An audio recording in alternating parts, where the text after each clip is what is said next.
Magandang araw Pilipinas. Narito na ang ating fresh weather update ngayong araw mula sa Pag-asa. Ngayong Thursday, January 29, 2026. As of alas 3 ng madaling araw kanina, patuloy na nakaaapekto ang northeast monsoon o amihan sa malaking bahagi ng Luzon at Visayas. Sa Cagayan Valley, Aurora at Quezon, inaasahan ng maulap na kalangitan na may mga panakanakang mahihinang pag-ulan dulot ng amihan. Ngunit wala namang inaasahang malaking epekto. Samantala, sa Mindanao pati na rin sa Eastern Samar, Leyte at Southern Leyte, makakaranas ng bahagyang maulap hanggang maulap na kalangitan na may isolated rain showers o thunderstorms dahil sa localized thunderstorms. Pinapayuhan ang mga residente sa mga lugar na ito na mag-ingat dahil posible ang biglaang pagbaha o landslide lalo na kung lalakas ang mga thunderstorm. Dito naman sa Metro Manila at sa natitirang bahagi ng bansa, bahagyang maulap hanggang maulap ang panahon na may isolated light rains pa rin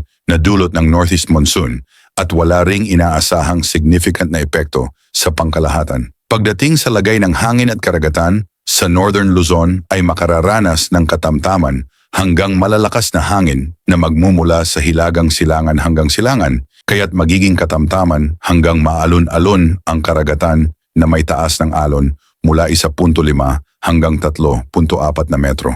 Sa Visayas at sa natitirang bahagi ng Luzon, magiging mahina hanggang katamtaman ang lakas ng hangin mula rin sa northeast hanggang east at bahagya hanggang katamtaman ng alon sa karagatan na may taas na 0.6 hanggang 2.5 metro. Sa Mindanao naman, mahina hanggang katamtaman ang hangin na magmumula sa northeast hanggang north at bahagya hanggang katamtaman din ang kondisyon ng coastal waters na may kaparehong taas ng alon na 0.6 hanggang 2.5 metro. Pinapayuhan ang mga mangingisda at maliliit na sasakyang pandagat na mag-ingat lalo na sa mga baybayin ng Northern Luzon. Pasuyo ng like at subscribe bilang suporta sa ating channel PWD.